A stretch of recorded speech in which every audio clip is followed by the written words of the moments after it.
আবৃত্তি করছি সব পাত্র। লিখেছে সুকুমার রায়।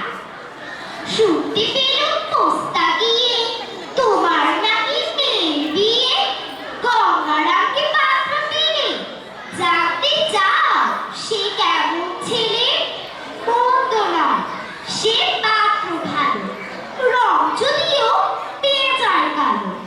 তার উপরে মুখের গঠন অনেকটা ঠিক প্যাঁচার মতো। বিদ্যে বুদ্ধি বলছি মশাই, ধন্যী ছেলের অধ্যবসায়। 19টি বার ম্যাট্রিকে সে ঘায়েল হয়ে থামল শেষে। বিষয়